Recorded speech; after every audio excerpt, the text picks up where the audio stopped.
This is the Dallas Morning News. This episode is brought to you in partnership by Clay Cooley Automotive, family-owned, family-operated automotive company serving the local DFW Metroplex for over 22 years. Clay, thank you for all you're doing to make intersections possible. Headquartered in Dallas, Texas, Arcus Golf is a premier owner and operator of nearly 90 private, resort, and daily fee courses in the U.S., including Cowboys Golf Club, the world's first and only NFL-themed golf club, and 8 other courses right here in the DFW Metroplex. Arcus is an innovative industry leader providing unrivaled lifestyle amenities that complement exceptional golf offerings. To learn more, visit arcusgolf.com, and thank you to the Arcus team for all that you do to make intersections happen.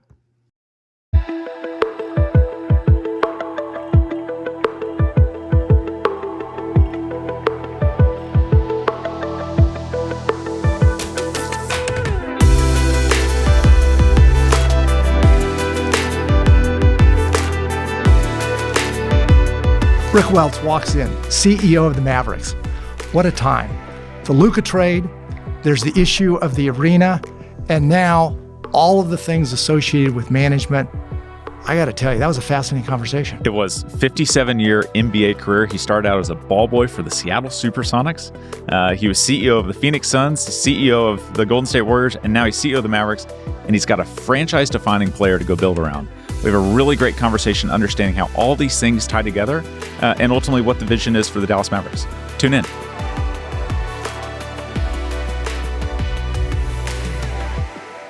Welcome to Intersections. We take a multi-generational look at the critical issues facing America. Tom, introduce our guest. Rick Welts. Rick has been in the NBA for 57 years, is currently the CEO of the Mavericks, but has been the CEO of 2 other highly respected franchises and been at league office. So fascinating story. Started out as a ball boy with the Supersonics. So 57 years, how's the game changed? Wow. Game has changed so much. I started going to games in 1967 with my dad. That was kind of the currency of our relationship. It was the first professional team in Seattle Supersonics, an expansion team. And we had a brand new arena that had been built for the Seattle World's Fair in 1962, meant to be turned into a sports arena after the Washington State exhibit was gone. So we would go to games. I got to watch Wilt Chamberlain play. I got to watch Bill Russell play. And so there was something about it. I loved the game right away. But something was happening in Seattle because of that. Okay, this was the first pro sports team there, and 14,000 people that had nothing else in common except their love for this one new sports team. All of a sudden, we were in the Seattle Times in the morning. We were in the standings next to New York and Chicago and Los Angeles. The first time there was such a community pride in that. I think that's what really drew me in to the sport. It really made a difference to people in Seattle at that time.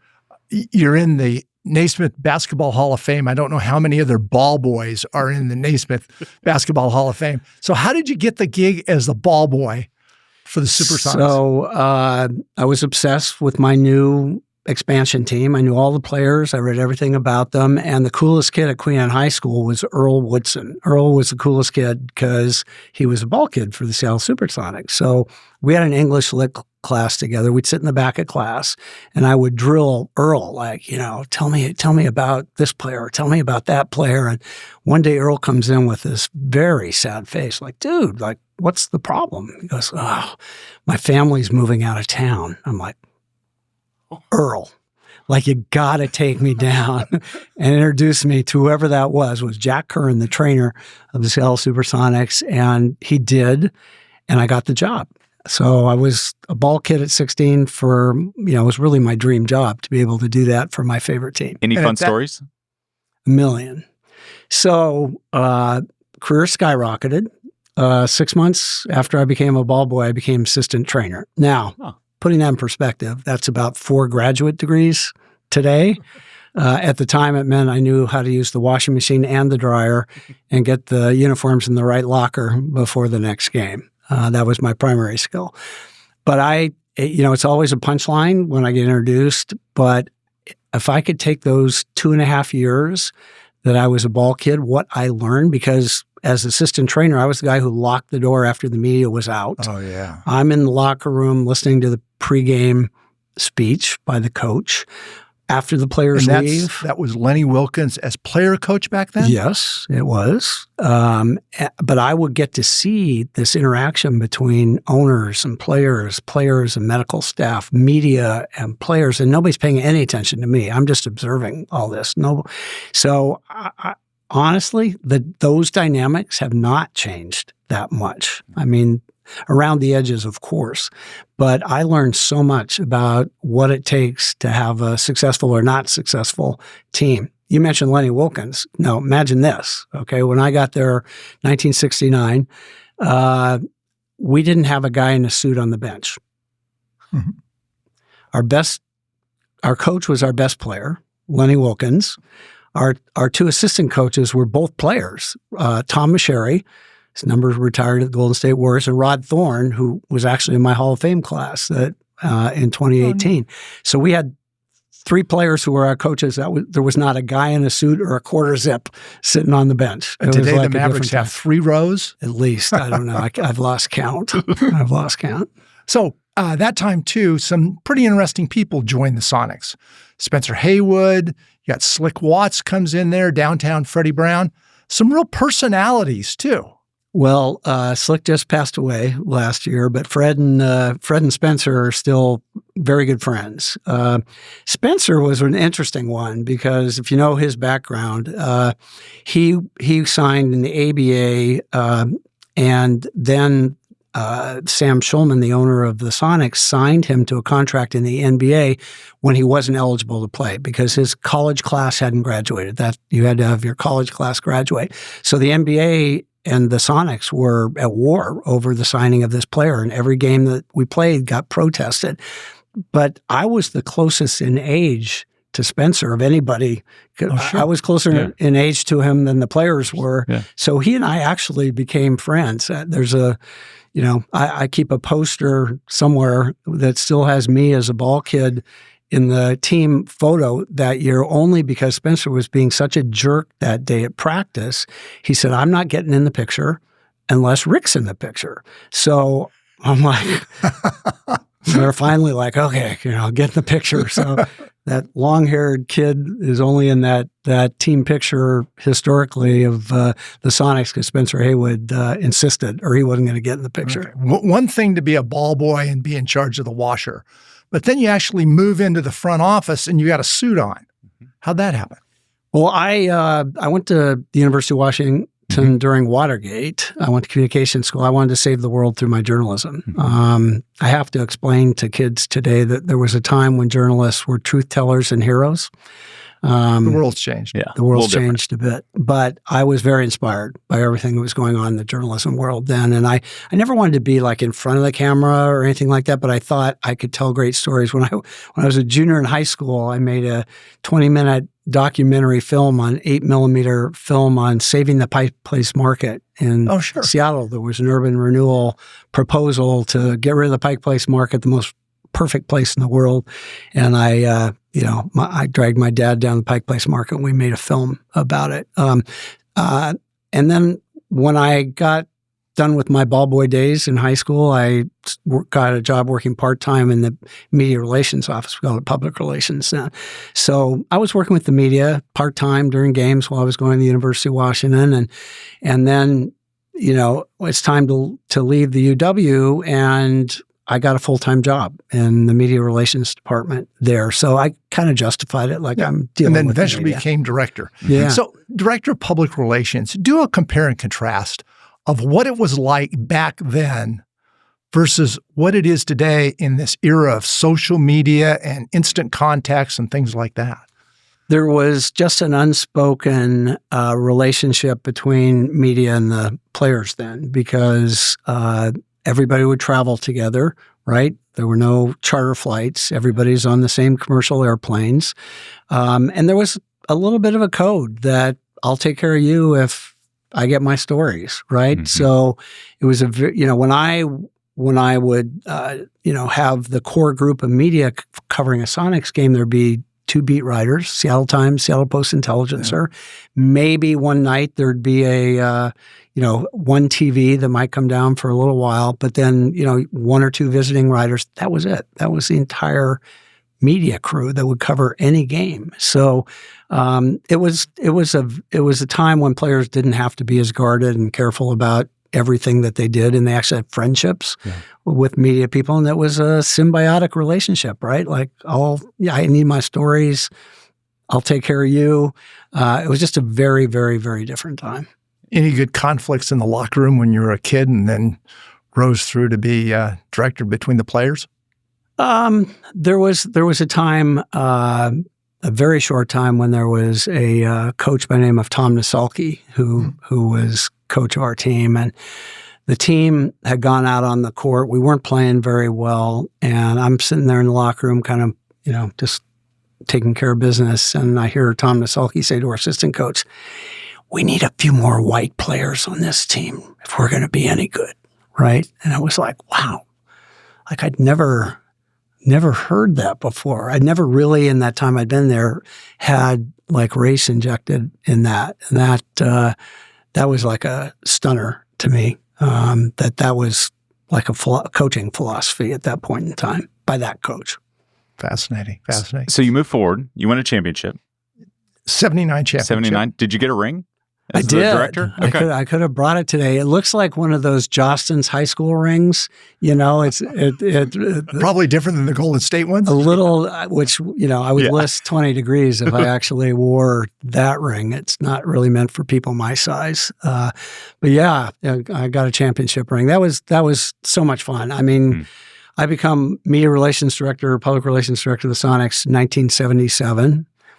I bet even Tom can't name the coach of the Sonics in 1977. His only claim to fame was he was Bill Russell's cousin. Oh, I don't. His name was Bob Hopkins. Okay. So Bob had been an assistant coach. Bill Russell had left. Bob became our coach. I got my now really dream job, media relations director. And in the first 22 games of the year, we're the worst team in the NBA. 5 wins, 17 losses. Wow. Bob Hopkins gets fired.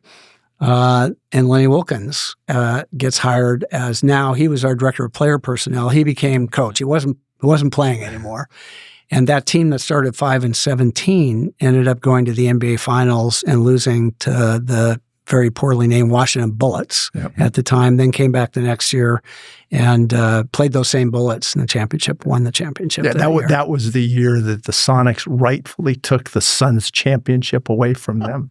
I lived in Phoenix, so I can remember despising the Sonics. So you went from having... Wait, let's go. I have to address this because I know you're... So we win Sonics win the first 2 games of the series, 7-game series. Alvin Adams gets hurt.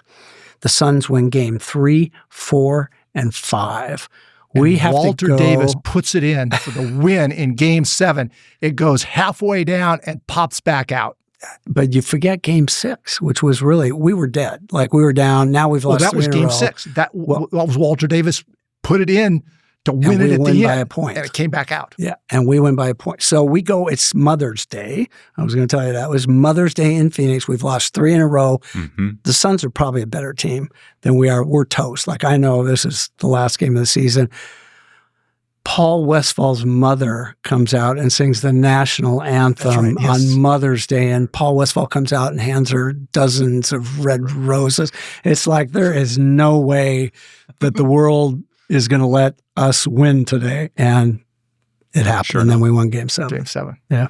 And then a guy by the name of Stern says, "Hey, look, Rick, why don't you come into the league office?"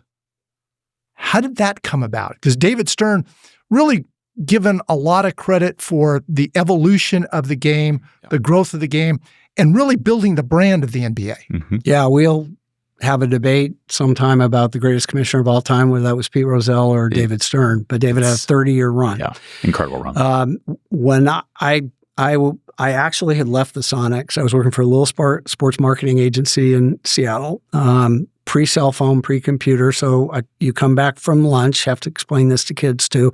There were a little pink slip on your desk that said while you were out, and somebody had, the receptionist had taken a phone message when somebody called the main number. So I didn't recognize the name, but I did recognize the prefix of the of the phone number, that's an NBA phone number, 212-407. So I call this guy back. He says, "Hey, you don't know me. I'm a young lawyer here, NBA. I've been put in charge of building a business operation for the league." At the time, the league scheduled games, assigned referees, ran the draft, settled disputes between the teams. So I get a plane ticket to New York City. I get to spend a night in the Waldorf Astoria Hotel. I think I'd only been to New York once before in my life. My eyes are this big. I walk over to the Olympic Tower, where the NBA still is, actually, and sit down with this young lawyer for my half-hour meeting. And about 2.5 hours later, I'm leaving.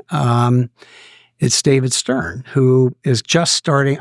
He hired me then to become the first person ever to go out and talk to corporations about investing marketing dollars in the NBA. That didn't exist. No kidding. When I got there, I was employee number 35, counting the mailroom. Left 17 years later, we had 1,100 people all over the world. But at the time, the idea was he had spent a lot of time with Pete Rozelle and learned about what NFL properties was all about. And he said, if we're going to be a real league, like, we actually need a business operation to go along with running our basketball. And that's really, and I checked all the boxes. So I was passionate about the NBA, would want a championship in Seattle. I thought the NBA was the top of the world. I was young and I was cheap. Those were the three things. Like, till the day he died. Beyond that, though, what did he see in you that said, okay, I've got these plans for the NBA, seen it in the NFL, et cetera, and this guy's going to fit in? I think he'd talked to the president of our team, who was a guy by the name of Zolly Volchok. I think he'd talked to a couple of other people in the league who I'd bump into, and I just did kind of fit the mold. And I wasn't kidding. I had to be young and cheap. We really, till the day he died, we argued over what my starting salary was. Like, I swear he hired me for $47,000 a year.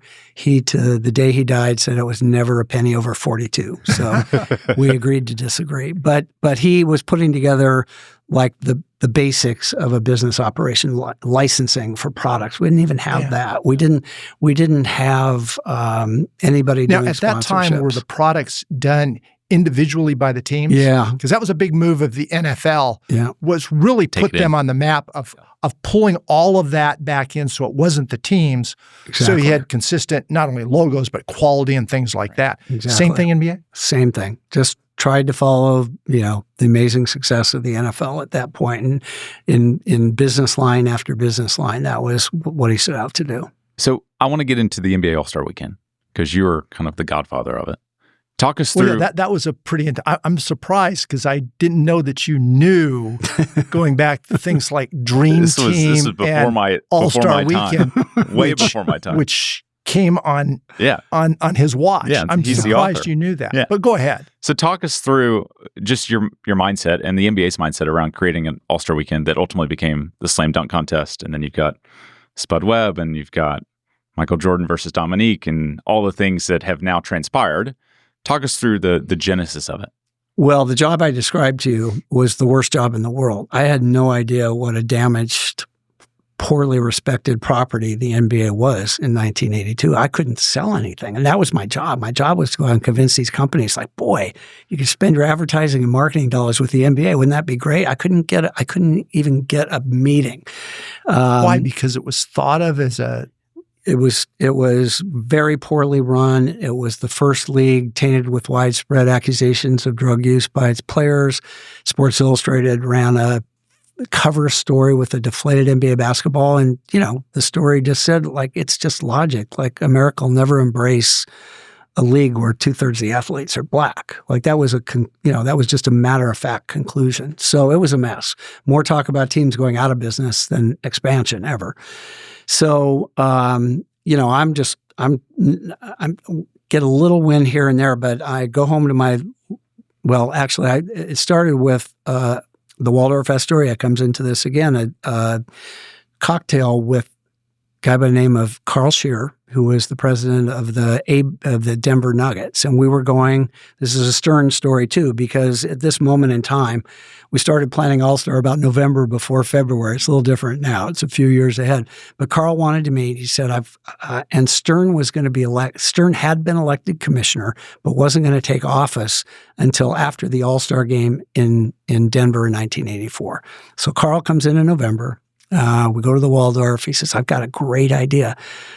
I'm sure you know your ABA history. The Denver Nuggets were a very proud ABA franchise before they came in the NBA. And in 1976, one of the most famous events in the history of basketball took place, the ABA All-Star Game, where the ABA Slam Dunk Contest happened. And this young player by the name of Julius Erving did something no one had ever seen before. He took the basketball, walked to one end of the court, flew down the court, took off from the free throw line, dunked the basketball, won the ABA Slam Dunk Contest. If you go to Denver today, I've talked to at least 100,000 people who were in that 17,000-seat McNichols Arena and actually witnessed that. So Carl's like, let's do a slam dunk contest at halftime. I'm like, oh, Carl, we're on CBS. I think we have Red on Round Ball or something like that at halftime. We don't have time for that. So I go back to my little, 1,000-square-foot apartment, and I turn on the TV, and there's a baseball old-timers game on. I'm watching this, and there's a Cracker Jack sign. It's the Cracker Jack old-timers game. And some 60-year-old guy gets up and hits a home run over the Cracker Jack sign. I'm like, that was really awesome for a Cracker Jack. That was really cool. But Stern had started to talk about what his goals were going to be as commissioner. And one of them was get back in touch with the history of our game. We had no video archive of our games. We had no photographic archive. We had no relationship with coaches or players or anybody. And he said, I'm going to change that. That's part of our job here, is to keep the legacy of this league alive. All NFL films? Well, eventually, yes. But so I go in, I got it. I go in the next morning to his office. I go, here's what we can do. Let's do a second day at All-Star, and we can do a slam dunk contest, celebrate Denver's ABA heritage, and we can do an old-timers game, which will bring back all these old players that you want to. And he goes, I like it. Goes and disappears, talks to the commissioner, Larry O'Brien. Comes back that afternoon and goes, yeah, no, commissioner, like he's not going to go for that. I'm like, okay, all right. So I don't know what happened. Like 3 days later, he walks in my office. He goes, okay, Commissioner O'Brien says you can do it on two conditions. One, and most importantly, you don't embarrass him on his last weekend in office as commissioner. And number two, there's no budget. You have to go figure out how to pay for this thing. Wow. I'm like, all right, here we go.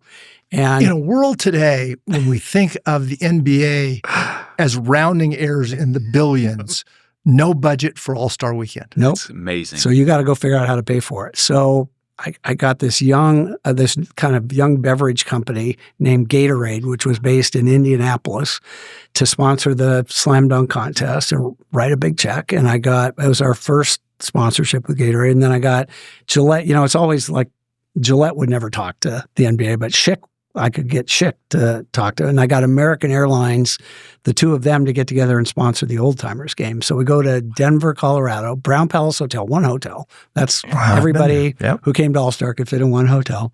The lobby was electric. Here's Oscar Robertson over there. And, there was Elgin Baylor over there. And there all these names. And the media was going crazy. They actually had stuff to write about. We get to McNichols Arena, sold it out, $2 a ticket. McNichols Arena, first All-Star Saturday. Julius Erving, God bless him, comes back at the very end of his career and agrees to do the slam dunk contest again. We talked this young television entity called the Entertainment and Sports Programming Network. Do you even know what ESPN stands for? Okay. You didn't. Go ahead. They didn't do any live programming at that time, but they would tape it and create a show about it later. And then what unfolded that day was just magical. Like Julius Erving was against Larry Nance in the finals, this upstart rookie versus the old veteran.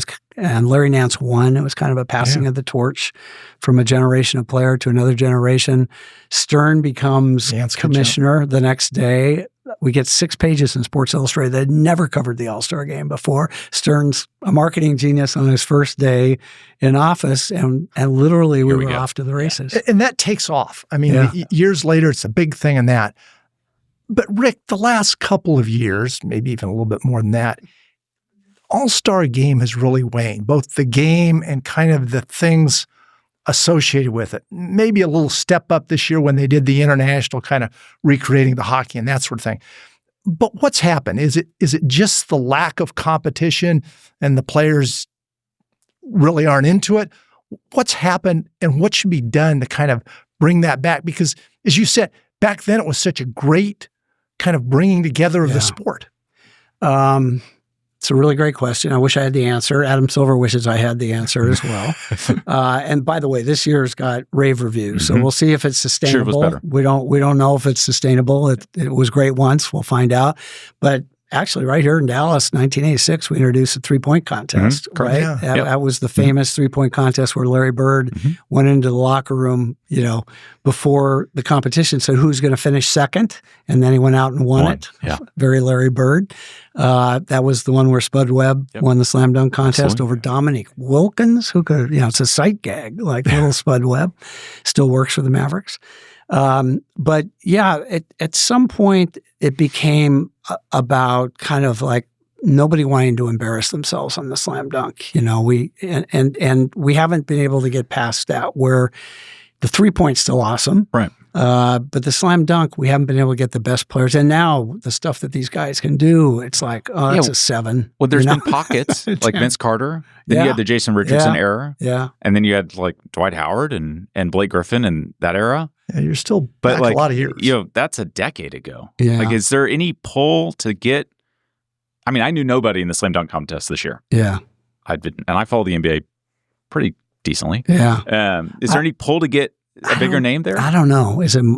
Would money do it? I don't think so. All right. It has to come from the players, really, I think, to want to compete like those guys did again. I mean, that 1988 contest between Michael Jordan and Dominique Wilkins is like one of the most riveting sporting events ever. And we got the Jordan logo out of that contest too. So I don't know. I wish I had the answer. Although this year was a big step.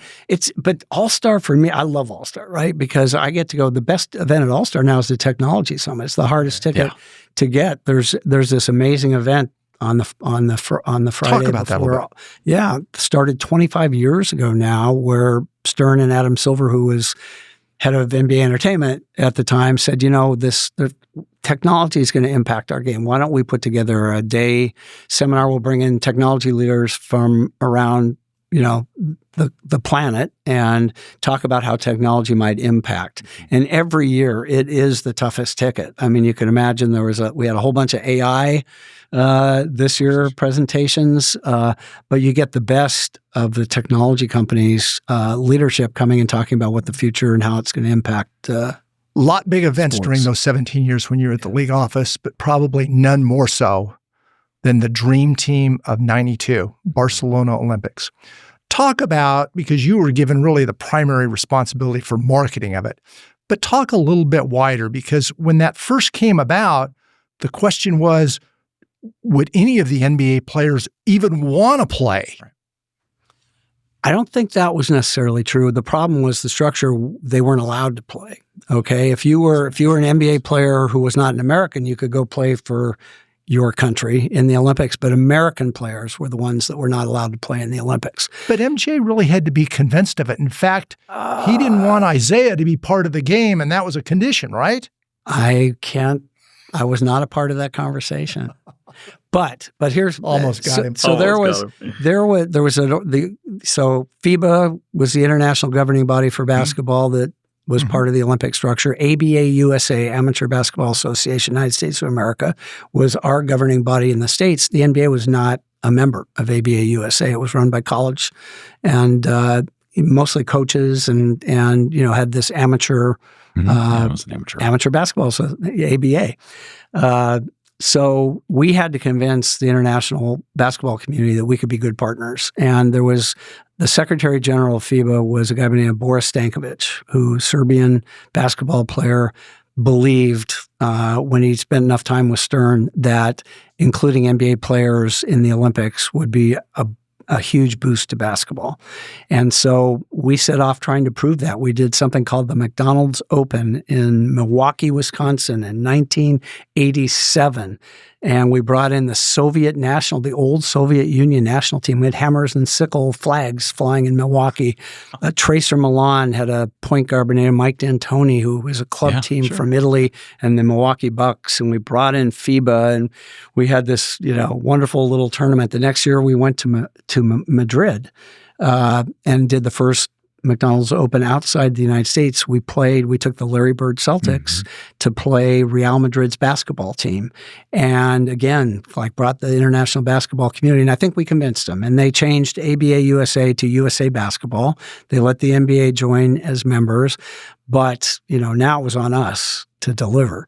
And you're right. I think Rod Thorne, who was our head of basketball operations at the time at the league, was the one charged with recruiting the team. And Michael was the linchpin. Once Michael, then Patrick Magic Ewing and Magic Johnson and Larry Bird. Who was the coach of that team, by the way? Oh. Who was the coach? It was Chuck Daly. Yeah, Chuck Daly. It was amazing. And we did a secret photo shoot before we announced the team at All-Star, which was the cover of Sports Illustrated. It had Ewing, Magic, Bird. I'm forgetting who else was on the cover. And Jordan, and some little headline writer in the back room at Sports Illustrated wrote on the cover, "Look out, world, this could be America's dream team." There was. Amazing. Genius. Yeah. Who came up with that? That was some copywriter at Sports Illustrated. Did you ever get in and see some of those scrimmages? No, I never got to Because I hear the scrimmages were much better than the games. Whatever happened in Monte Carlo lives in infamy. Okay, that scrimmage in Monte Carlo is supposed to be the greatest. But taking responsibility for the marketing, when you first got into it, did you have any thought that it would turn into what it has? I mean, not only that in 92 and all the attraction as kind of the key part of the Olympics, but since then, the way that it's brought in international players, a lot of them that we know here locally, but across the league. And so many, the Dirks of the world, discovered basketball through the Dream Team, kids all over the world. And now, a quarter of our players come from outside the United States, with that number continuing to grow. And it changed. I say, that 2 weeks in Barcelona really moved the sport of basketball ahead 20 years. Did you have that as the no thought? Idea. Not till we got there. When we got there, it was like, oh my God, like the hotel where the Dream Team stayed in Barcelona was like cordoned off. And there would be thousands of people waiting outside the hotel 24 hours a day looking for a glimpse. And then, of course, Charles Barkley gets bored and decides he's going to walk down La Ramblas, with the Pied Piper with thousands of fans following down Las Ramblas. And so, no, until I guess I had my first inkling was actually, this is way inside baseball. So the U.S. hadn't qualified for the Olympics that year. There was a qualifying tournament to determine who from the Americas would represent the Americas in the Olympics. And some entrepreneur in South America, we had to buy a tournament from him, put it in Portland, Oregon. And, we had to qualify. We had to win this tournament to go to the Olympics. It was called Tournament of the Americas in Portland. Nobody remembers this. But I remember that my first inkling was whatever team it was from the Americas who played the Dream Team first all came out on the court with their cameras. Okay, and they did that at the Olympics. They wanted pictures with the other team. That was a sign that there was maybe a little something different going on competitively here. There's a great clip of John Stockton's walking in Barcelona, and there must have been the Dream Team bus or something up ahead. And some lady goes up to him and goes, "What is that?" And he goes, "Well, that's the basketball team." She goes, "Oh, that's really interesting." And this is a guy that's on the team. Yeah. Doesn't look like. Hey, we've got to jump to the Mavericks, but I want to touch just briefly because you had two other significant stints as CEOs of, as I said, major and highly respected franchises. First, was the Suns starting in 2002 to 2011. Yeah. A lot of different things with the Suns. But what I want you to touch on is you came in with a guy by the name of Jerry Colangelo, who later actually led USA basketball. Really kind of an iconic figure, both probably as a mentor to you in the sense that when he took over the general manager's position when the Suns first went to Phoenix as an expansion, he was 32 years old, I think, and then really became kind of known as the type of the players, the basketball type of owner. But then 2 years into it, Jerry sells it to a guy by the name of Sarver, who's probably viewed as one of the least respected owners. Talk about that shift and what it was like to be CEO at the time when you saw ownership change so much. Yeah. Well, Jerry's a legend in our game. He grew up on the wrong side of the tracks in Chicago, became the youngest general manager ever of the Chicago Bulls, started the Suns, and did so well, he actually became the owner of the Suns, like all of our heroes, right? And he ran both business and basketball, and he ran them as one organization, which he was the last one, really, who was in charge of both running the basketball team and running the business. Yeah. The business just got much too complicated. But he had put his son, Brian, in that role of running both business and basketball. Jerry was still there as chairman. And he realized nobody could do that anymore. So I got the call from Jerry. It's like, okay, time to get back into doing what you love. If you'll become president of the Suns, the job's yours. So I did that. Brian became our general manager, and that's the way it should be. And then Brian left for Toronto a few years later. So you're really good. You know your history. But Jerry, he's still a great friend. He's still chairman of the Basketball Hall of Fame. I'm on the board of governors of the Basketball Hall of Fame, and I'm going to see him in a couple of weeks. But he sold the team to Robert Sarver for then record. He forgot to tell me he's going to sell it when he hired me, but sold it for $401 million, which was the highest price ever paid for an NBA team at that point. And I think it was a combination of Jerry was okay about getting paid for a couple more years, and maybe Sarver didn't have $401 million right at the start. Mm-hmm. So they decided that both would stay for 2 years as running the team. Okay. Jerry had some real seller's remorse as soon as he sold the team. And he, about 2 months into it, they wouldn't speak to each other. And so I would get the call. I would get the call from Jerry, Rick, you go tell Robert. And I get the call from Robert, Rick, you go tell Jerry. So it was pretty stress. And I would never recommend that as a way to run the organization. Sarver was always great for me. He had some real issues in the way he treated people, and obviously ended up having to sell the team, forced to sell. Yeah. But that was after I left. I decided to leave. So what did you learn from that? Again, somebody that was very much respected, and then all of a sudden you've got the other side of it now, someone that was not very well respected and not very well thought of within the team, from what I understand, too. It's after some period of time, probably. Well, you can't have two people in charge is the number one lesson. You really can't have two people who have very different philosophies, both in charge of running your team. So, I mean, that was the lesson learned there. Okay. And then on to Golden State. So you run up kind of the West Coast, and now you're in San Francisco, Oakland area, and really built an incredible, I would say, dynasty, 15, 17, 18 championships, and built an incredible building at the end of the time. Talk about lessons learned in Golden State versus Phoenix. Well, that actually reminds me a lot of Dallas. That team had not made the playoffs. Now, remember, more than half the teams in the NBA make the playoffs every year. That team hadn't made the playoffs in 16 out of 17 years. Yes, there was a Dallas series in there. Yeah, I was like, I remember a Dallas series where we lost. That was the year. Baron Davis and that crew, but okay. But you can't really design a plan to miss the playoffs 16 out of 17 years. And everyone in the NBA, myself included, had always looked at that mark and went, oh my God. Like, the history of fan support there was crazy with teams that never won. You had companies there that were changing the world, like that were based there. You lived in this beautiful place. Like you could ever get this in the right management and ownership hands, like the sky should be the limit on this. So Joe Lacob and Peter Guber bought the team in 2010 in the middle of the season, so it didn't really make any changes. I didn't get there till the beginning of the 2011 season. And we just had an unbelievable losing culture throughout the organization. In the locker room, like there was no expectation that the team was going to perform well.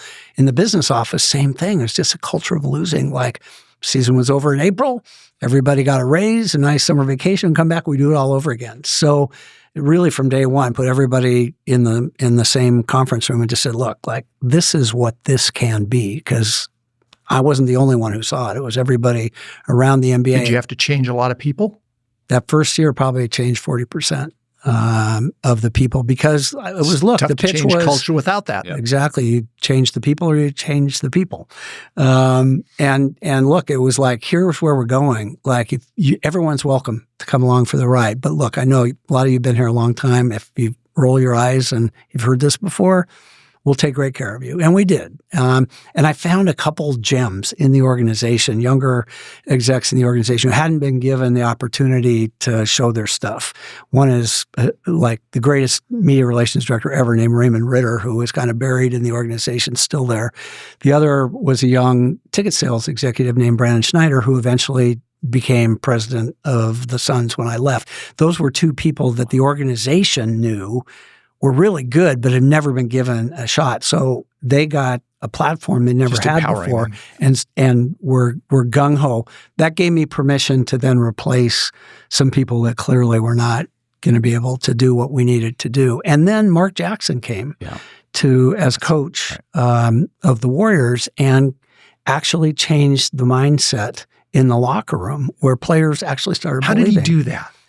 He's a minister. He has like an unbelievable gift, an oratory gift. Like the guy is so inspiring. Like he really, really, really is a motivator of young men. And he really convinced them that we could actually win games. And we started having some success. We actually ended up, Mark got us to the playoffs, and we fired him after that season. There were other things at play here. And we hired Steve Kerr. And I had been with Kerr in Phoenix. He was our general manager when I was president of the Suns. So but it was kind of a tough one because, let's see, Mark Jackson we hired, great player, was a broadcaster, had never coached a game before. Okay. So now we're going to replace him with a good player who was a broadcaster who never coached a game before and expect a different result. But I knew who we were getting as a human being. But how did you get Steve to do it from coming from a general manager position to move into the coaching aisle? Well, he really didn't like being a general manager. It wasn't. He figured out while he was general manager, the Suns, they really liked being a coach. Probably more, he wanted to be a coach. He made a trade for Shaquille O'Neal that I think kind of haunted him. It wasn't a really good trade at the end of the end of Shaq's career. So he was back broadcasting and doing great. And if you'll recall, Phil Jackson had left or been fired from the Knicks, and the Knicks job was open the same summer offseason that we were going to be trying to hire a new coach to replace Mark. And Phil Jackson was recruiting Steve to go there. Phil, who was one of his great mentors, and it was New York, and it was the Knicks, and Steve's wife is from upstate New York, and I'm calling Steve like, we don't have a job available, but boy, if you could just hang in there, I think you'd be really interested. And he showed up for the interview with a binder, the most impressive presentation of all time, of how he had studied our team and everything he would do, like to coach that team to a championship, and blew Joe Lacob and Peter Guber away, the owners, and he was hired and he came in there. Why did he want to do the Warriors as opposed to the Knicks? That's a great question. Okay. I think we had this young player who was starting to blossom. His name was Steph Curry. Yeah, you could throw a couple little from known.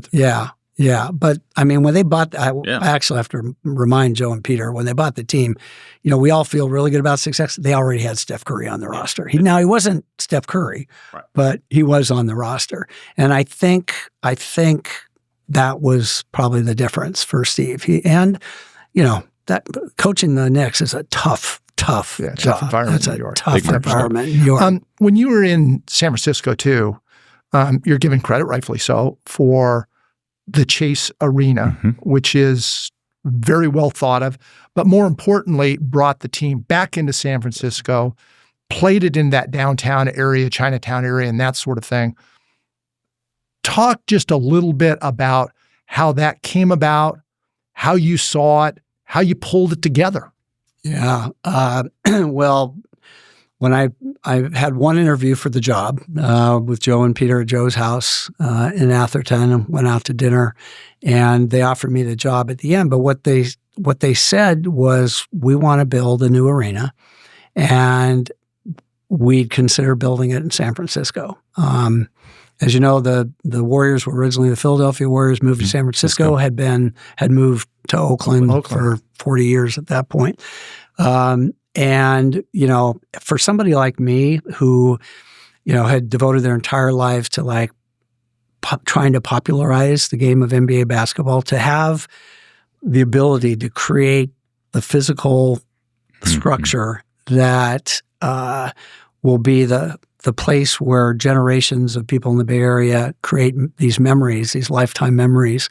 To be able to do that, to take everything you've learned about the game and be able to give it a physical form, and these are bespoke buildings, right? The one is never like the other. Everything is custom. Every inch of it is custom. To be able to put all that together, and it's 7 years of my life to do it, but incredibly gratifying, and to bring the team to San Francisco. It helps if you win a couple championships on the way. Maybe three. It helps business a little bit. That's pretty good. But it's I think what Patrick Dumont saw. Because that's his favorite building. He thinks the fan experience there is the best that the NBA has to offer. More so than the Clippers now today? Completely different. Completely different. Completely different philosophy. Steve Ballmer wants your butt in your seat watching his basketball team, and he's going to do everything possible to give you no reason to be distracted by anything other than the game. So, there are no fancy restaurants. There are no, clubs where people hang out till the middle of the third quarter. It's grab and go. It's more toilets than have ever been created in the history of sports arenas, because nobody has to stand in line. You're going to be back in your seat like that. So it's just a very different philosophy. I don't think that's what Dallas wants. I don't think that's what NBA fans today go to games for. They want a social experience. They want to be able to do business. They want to be able to enjoy the game, but they want to do it in, an atmosphere that feels a little bit like half party, half NBA game. And so what we'll construct here will be nothing like Chase Center, okay? We're going to build, what I'm hoping is when you walk into that arena for the first time in 2031, you go, oh, they understand Dallas. Okay, so I walk into it. What am I seeing? Well, it hasn't been designed yet. We don't have a place for it yet. Clearly, you've got a critical element in this. Yeah. You're not the architect, I understand that, but you are the one putting the concept in of what this is going to be. Yeah. So from the fan, what do you want to accomplish? You talked about kind of the philosophy of the Clippers, a little bit of the philosophy of the Chase with the Warriors. What do you want this to be, and how is it going to be distinct from any other arena? Yeah. Well, number one, the experience that you have will be, I know it'll be transformational for us. We're going from being a basketball team that plays its games in an arena that we share to a sports entertainment company where we will own, operate, program every day of the year in that building. The majority of the events there will not be NBA basketball games. Right. There'll be other entertainment events, other things. So what changed the most is the ability from having to be able to deliver the experience with employees that are ours, as opposed to a third party who we rely on to deliver the fan experience. From the time you park your car to the time you scan your ticket to the time you buy a hot dog at the food stand, the usher that shows you see, every one of those people will work for us, and that gives us an unbelievable opportunity to impact your experience. Okay, they work for us. Every seat, whether you have feet on the floor or whether you have the top row of the upper deck, there's going to be something about your seating area, your experience that's unique to where you sit, okay? Not everybody will have, lobster in the club before. That'll be for the people who have feet on the floor. But there'll be something about that experience, some social area, something that you'll get to experience that those people who are paying the highest prices don't get to experience. And, the crazy thing about NBA pricing now, I call it my Robin Hood theory of pricing. You steal from the rich to give to the poor, right? You can charge an unbelievable amount of money to a very few number of people who frankly underwrite the cost of the rest of the seats in the arena. And this market, more than any other market, I think has an affinity, a small group that has an affinity toward a special experience and will pay whatever it takes if you can deliver the most special park, the most special entrance, the most special social opportunity, and the best seat in sports. So I think how we put that together and how we make sure that every fan that comes in there for an NBA basketball game, whether they're, again, top row or feet on the floor, has an experience that is unique and more than just a seat at the game. So I want to jump in here. I'm going to push you on this because I would agree with you. Dallas has very high affinity for unique experiences. But frankly, the franchise has lost trust with the fan base. So how do you get back that trust to go earn that kind of underwriting group that's going to underwrite, the rest of the stadium? What are you doing as CEO of the Mavericks to ensure that come 2031, there is that affinity group that's not, had a wedge driven through it like the last 2 years? Well, I think you build a championship caliber team around a generational talent named Cooper Flagg. Now, that wasn't a plan. That was blind luck. Okay. I'm the guy who went to Chicago because nobody else wanted to go and sit at the table of 10 where I'm the only one sitting there because we have a 1.8% chance of winning the first pick. Everything about it was a little bit surreal, right? I still have a condo in Chicago, so I hadn't seen my place since I moved to Dallas, so I'll go. So a lot of NBA people, the way the room is set up, it was in the McCormick Center, the convention center, an audience in the back, a table for each of the teams in the lottery, then a stage. And so I go find my table. It's time for the lottery. We're right in the middle. It's like, that's interesting. I look over my shoulder. I'm the NBA executive sitting closest to Cooper Flagg, who's sitting 6 feet behind me. And I actually have a selfie on I sneaked a selfie of Cooper because I'm never going to see this kid again. Yeah. Last time I'll ever see him. So, and then the miracle happens, and I get to introduce myself to Cooper Flagg. So what was his reaction? He was stunned. I mean, of all the teams they ever thought about where he would end up going to play, Dallas was not on the list. I mean, he was there with his twin brother. He was very nice, but he was clearly like, this is not in the plan. That was crazy. Not in the plan, but now he knows it's Dallas. What's his reaction to Dallas? Now I'm going to be a Dallas Maverick. And again, I think to be fair, and you started it, where we are today, new ownership, maybe think about the Phoenix Suns. Mark was very well respected, beloved. Controversial in a lot of ways, but very well respected. New ownership comes in, has not had a smooth transition in any number of different ways. So now you've got the number one pick probably over the last several years, maybe for the next several years. What's his reaction to being a Dallas Maverick? Well, it didn't work out the way he thought it would.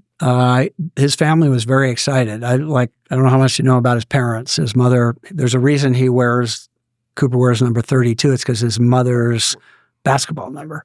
And she is like the competitor. He's a competitor. She's right there with him. Okay. And they were thinking, oh, we're going to go to a really bad team because by definition, they should have gone to a really bad team. We had Kyrie Irving. We had Anthony Davis. We had Klay Thompson. And their thought was, well, he doesn't like to lose. He's going to go to a team that has a lot better chance of winning than we ever thought. Didn't work out that way. The injury gods were not with us, okay? So, today I think it's been a real adjustment for him because he's never lost in his history before. Right. But he's an amazing teammate. I think, he now knows with the trades we made at the trade deadline, we've turned the page. Mm-hmm. The team is now about building around Him. Cooper Flagg. Yeah. We still have 2 future Hall of Famers on the team, but now it's about building around Cooper Flagg. Let's go back, because turning the page arguably could be throwing the book in the fire. Not long after you were involved, we made a trade. The trade probably is viewed today as a significantly worse trade than that involving Babe Ruth. Talk about that trade, your reaction at the time, and how you saw it, because you, at the front end, defended it, said we'll have to see how wins and losses played. Yeah. Well, wins and losses aren't playing too well. We went from final. I was right. We went Wins and losses defined how good a trade it was. We went from finals to losing 10 in a row. Right. So, first of all, let's set the scene a little bit. I will say that after Patrick Dumont and the Ellison family bought the team, they went to the NBA Finals with him as the majority owner, okay, in a very unexpected run that nobody ever could have foreseen. And this young general manager. But a roster that was in place before that. Whoa, no, 2 great trades. Two great trades in the home stretch that maybe got him to the finals by this young general manager that Mark Cuban hired, Nico Harrison. And so we're coming into, I joined the team the following year. I remember at my press conference saying, like, the one thing different about this than the other places I've gone to before is at least we have a terrific basketball team. I don't have to worry about the basketball team, right? That was right at the beginning. But so it's a Saturday night at 10 o'clock. I'm in bed. That's how exciting my social life is. My phone starts buzzing. I'm like, and I just glance at it. It says Patrick Dumont. I'm like, oh, okay. All right. Patrick, how are you? We're going to make a trade. This is Saturday night. Okay. There we go. I've been there 30 days trying to figure out where the men's room is at the office, right, at this stage. And the first thing that goes through my mind is our staff. Like, I have no way, our staff's gone home for the weekend. Like, there's no way to prepare our staff for what's going to come on Monday morning, right? And that for me was my first reaction. Like, the incoming is going to be overwhelming, and we're not going to be prepared for it. And we weren't. We weren't prepared for it on that Monday morning. Yes, Nico and I were on a Zoom call to all employees first thing on Monday, but there was nothing that prepared people for the incoming and what was coming back our way. It was really tough. But Rick, this is a generational talent. I mean, Luka is, by all definition, a generational talent. Very young in his career. Probably hasn't even come close to maturing if you look at the great players of the NBA and when they really hit their high point, so to speak. And from a basketball standpoint, you can measure it in triple doubles, you can measure it in points per game. It doesn't make any difference. Clearly the premium. But also, you're a marketing guy. How do you feel every time now that you see a logo of the NBA go up? And there's 4 or 5 players. There's LeBron. There's Giannis. There's Curry. But the one in the middle that's got full exposure is Luka with a Lakers. How do you feel about that? Well, I read your op-ed piece after the trade, so I know how you feel about it. Listen, So I was clear? Nico, you were clear. Okay. Listen, Nico's still a friend. Like, he is like a wonderful human being. He made a career-defining trade. He knew it would be career defining when he did it, believing that it was going to make our team better. I mean, he honestly felt this was going to make our team better. But if you felt that, Rick, how can you do something like that when you decide you're going to make a trade, but you don't shop it? You don't involve anybody. You basically go to your friend and make a backroom deal. Doesn't get announced, doesn't tell you, Cuban, et cetera, about it. So it's really kind of at best an espionage type of game with a lot of dark shades involved in it. Don't shop it. Basically walk away with a player who doesn't play, and that's been proven with the Mavericks. And on top of it, we don't walk away with any draft choices to look to the future. Well, there were 2 firsts, but not great picks. Yeah, not great. Right? Not great picks. I'm not trying to defend it. I'm not trying to defend it. It's not the Mikal Bridges trade. It can be defended. Well, yeah. I mean, I think what I said was right. It would be defined by wins and losses, and it was defined. And, Nika lost a job because of it. And, was it a failure of leadership? It was a failure of experience, okay? But how can an owner put a team, a franchise, an entire community in that position when you turn around and say it was an experience question? No, because he'd owned the team for what, 10 months, something like that? Just short of a year. And but again, it was his team at that point. No, absolutely, and he owns it, right? It wouldn't have happened if he hadn't agreed to it, right? There were only 2 people who were part of the trade, right? And he owns it. But again, he inherits a team during a season.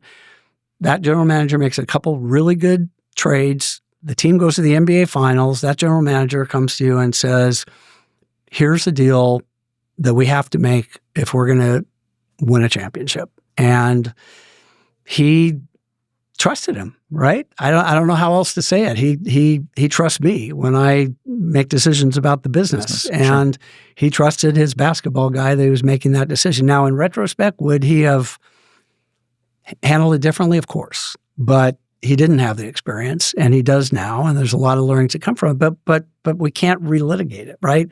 We got luckier than any team ever deserved to get by getting Cooper Flagg. Let's talk about that for a second, because people have thrown that back, said, well, but Cooper Flagg, and I'm a great Cooper Flagg fan. But let's think about that for a second, because my argument would be with Luka, when Kyrie went down. Luka had been hurt. Luka had been hurt. Yeah. We were largely going to be in exactly the same position with exactly the same odds walking into that if we had Luka this year or not had Luka. Think of Luka and Cooper together. Yeah, that would never have happened with the team. Well, who knows if it ever could have happened. But we would not have had the record we ended it with last year if Anthony Davis and but we would have been, Kyrie, again, playoff, play in without the chance to get to the real playoffs. Yeah, maybe, but we wouldn't have the same numbered ping pong balls. Yeah, sure. Had we not made it. Well, listen, I feel your pain. I feel it every day. Let me ask it from a different way too, because we've talked about the basketball side, and I'm going to go back to the Seattle days. What obligation does a franchise have to the community? Because you saw not only this situation, and we're seeing an LA as opposed to a Dallas jersey that's front and center for the entire NBA. Mm-hmm. But you also saw in Seattle a franchise that all of a sudden, in a good city, large market, et cetera, got pulled and sent someplace else. Yeah. Talk about kind of the community side and even your reaction when that happened in Seattle. Mm-hmm. Devastating for me, right? You grew up as a fan. That's where it was my team. And it was an unfortunate series of things that happened. The Mariners had gotten a new baseball stadium. The Seahawks had gotten a new football stadium. The Sonics show up in Olympia, the state capital, and say, okay, it's our turn. They're like, no, we're done investing in, infrastructure for professional sports. We've given for football. We've given for baseball. We're not going to do it for basketball. David Stern, commissioner. Howard Schultz owns the team. they asked David to come out and go to Olympia and, inspire the legislators to fund a new stadium or partially fund a new stadium. He goes down to Olympia, gets his head handed to him in a hearing. Did not set well with Commissioner Stern. At that point, it was kind of like, okay, all right. And I'm out of it. Schultz sells the team to Clay Bennett, who happens to be an Oklahoma City, business person. You remember Oklahoma City saved the NBA when New Orleans had to relocate for a couple of years. They took in that team and did it very successfully. Clay says, if I can get an arena built, I'm staying in Seattle. Couldn't get an arena built, pivot. I was retired from this for 3.5 years when I took the job at the Mavericks. And I spent a lot of that time, my biggest client was actually the Seattle Kraken, the new NHL team up there.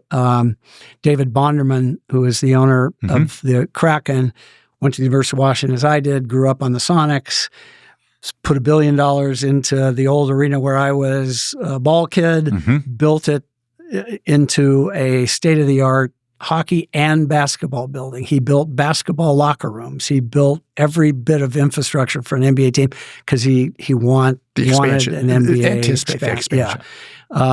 And so I spent a good part of that time working with them, getting them prepared for expansion, which I still hope. David passed away a year ago now, but his daughter, Samantha Holloway, is a rock star owner. David's well-known is up there now. Here too. Yeah. It also raises another issue, though. Community didn't support it. Do you think that you're getting the support out of City Hall that you need today? Because we just saw a situation in the last week of timing issue when we released this, but in the last week. Sure, be soon. Hopefully, and the anticipation, I think, among all the Mavericks was that there was going to be a decision made. Decision wasn't made. And in fact, unfortunately, they just kicked the can down the road without really doing anything. How disappointing is that to the Mavericks, and how much of a danger is that to your plans to have a downtown arena? So our lease expires in 2031. We've announced we're going to build a new building, a basketball building.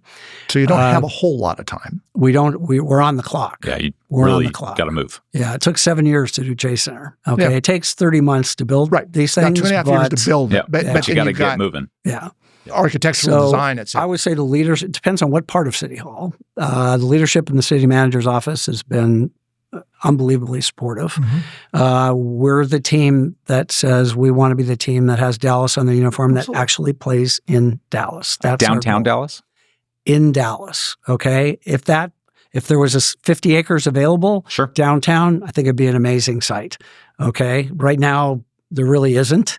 But your preferred would be to be downtown, right? I think these things are incredibly successful in a dense urban environment. I think they add the most to any community they're in. To the city. If they're in that kind of environment. And I think they can be a catalyst for a lot of other development. We've seen it happen over and over and over again. It's not the only place in Dallas we could build, and time is not on our side.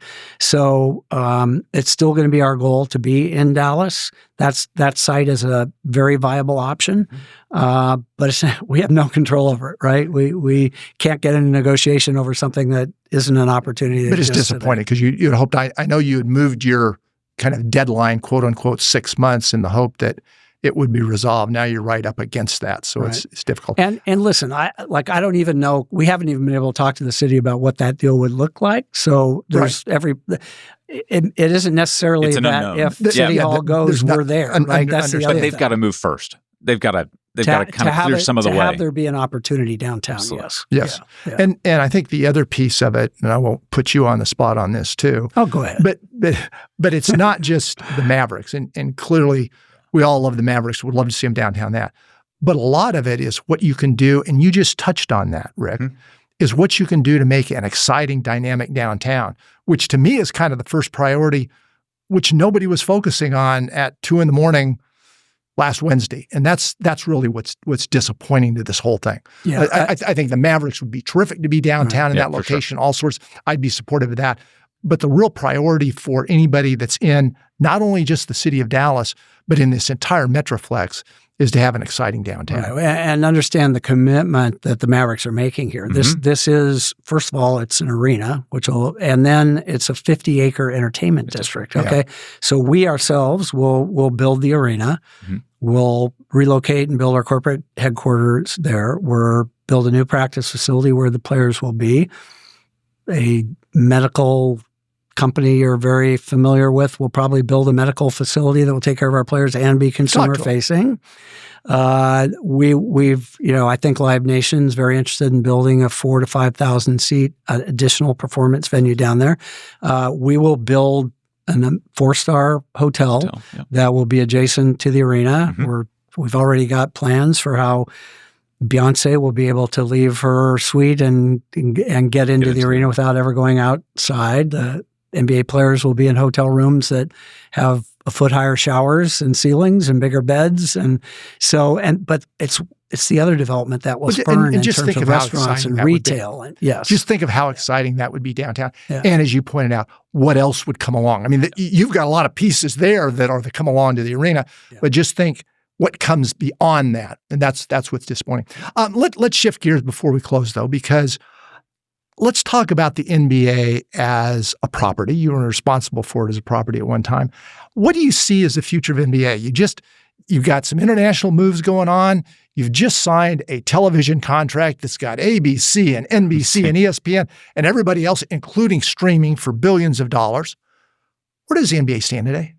I've never been more excited about the future of the league. Okay, if you're an investor, there's only two things you should be investing in: soccer or basketball.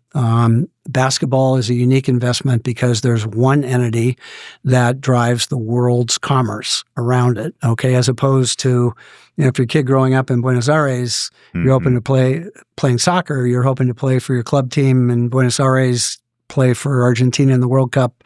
Every kid dribbling a basketball around the world dreams of playing in one league, in the NBA.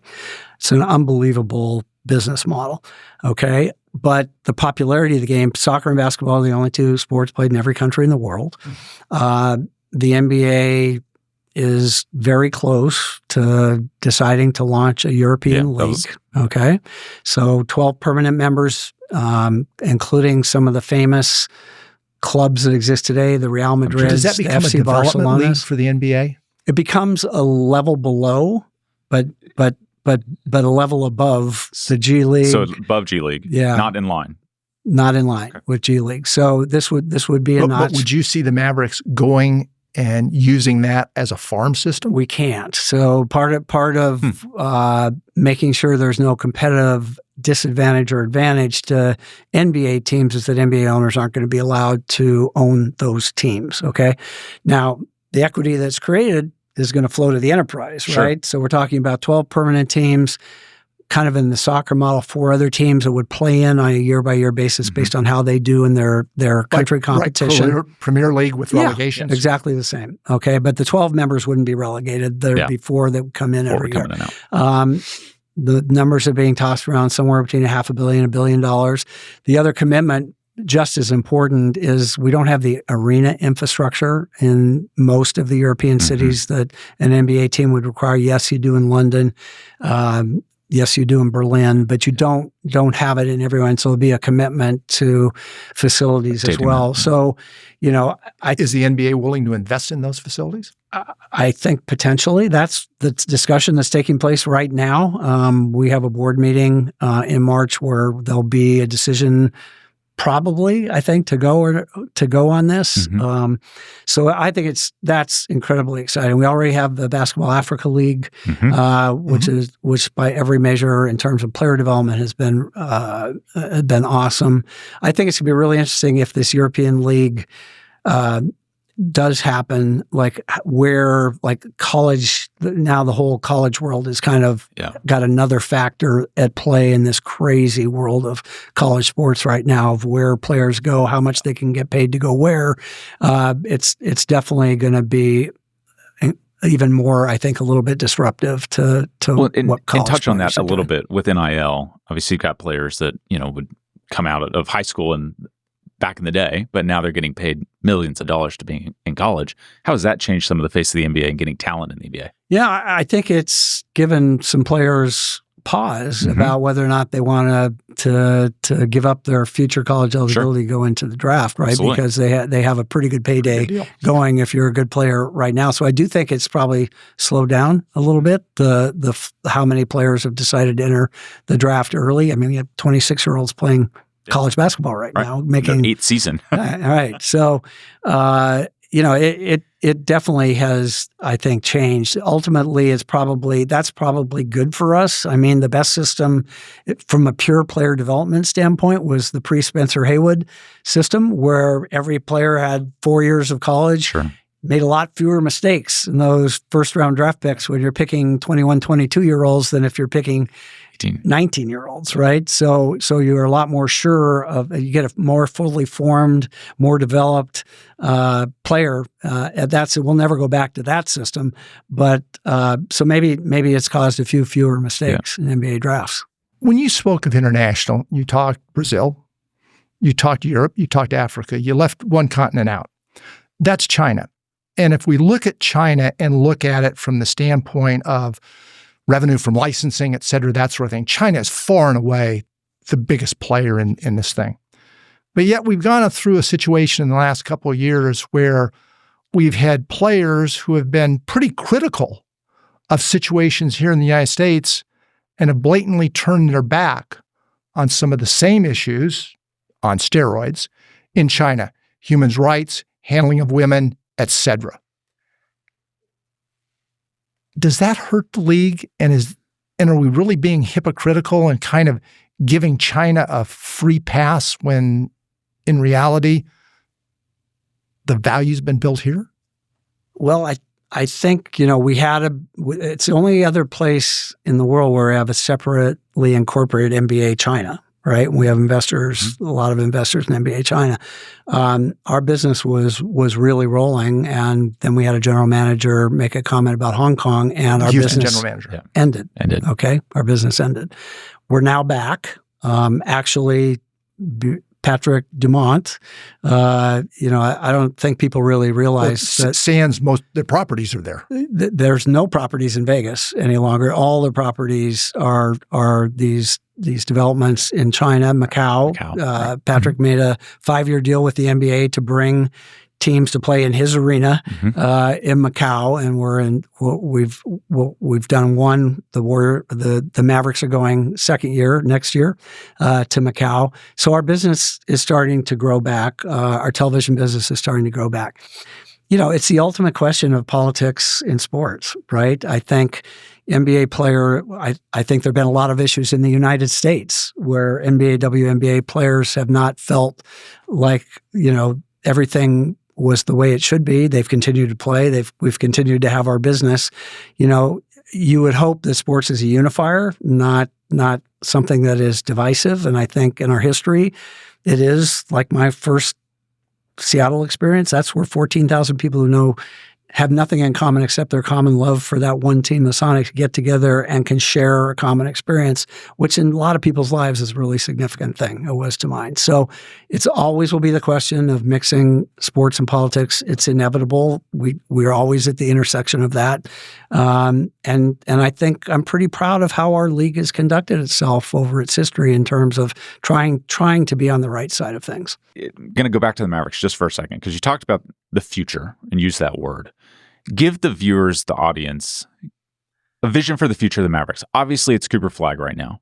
But beyond that, we obviously know that there's the stadium conversation, but give kind of some credence or some lead into what the future of that Mavericks organization is going to look like and how you want to build around that star. And my Mavericks friends get very upset with me when I say this will be Golden State, okay? Because just what I said about every success factor, which is why I'm here, the market, the business environment, the history of fan support, pre and post trade, it's all here, okay? If we organize it the right way, and I think we will, if we make the investments we need to make, which we're talking about a huge investment in an infrastructure that will do what it did for the Warriors, which is create the economic foundation to compete for championships forever. And we got to build the right team around Cooper Flagg. And I understand that's a wait and see if we can do that. If we can do that, if we build what we're going to build, everything is here. Everything is here to make this. Now, I can't promise the Golden State championships, but I can promise the kind of success that Golden State franchise, because it's all here in Dallas. So to close, as we've said, you've had just a phenomenal career. Hall of Fame, but you've been with 3 franchises. Again, all very successful stints with those. Hopefully Dallas will be even more so. That's our rooting. You've been in the league office. When it's all said and done, how do you want to be remembered for your career in the NBA, but probably more than that, Rick, as a successful leader in an industry that was growing, and you really were able to put, in a lot of ways, your signature on it? Well, for others to judge, anybody's legacy, right? Not for me to judge. But I feel like I've come to work every day over the last 50 years trying to make the NBA a more exciting, enjoyable, successful property. Like I think my job and people like me is to shine a brighter light on things that fans care about. So shine a brighter light on the players and the coaches and popularize that. Nobody cares about the guy in the suit in the office. I mean, there's a few of people in my job who think they care about that, but they don't. Okay, nobody owns a team. All right, you're a steward of a franchise for some period of time. You're judged by how you do during that period of time. The fans own the team. If you ever doubted that, go back to last year. Fans own the teams. So that's how we should be judged. And I hope I gave it my best, like every day, to try to make the NBA something that is interesting, enjoyable, entertaining, and in some ways inspiring to people. Well, as I said, you've put a signature on the league, and we are just really enthusiastic and feel very fortunate that you're here in Dallas with the Mavericks. Yeah. Do great things here. It was fun. Thank you, guys.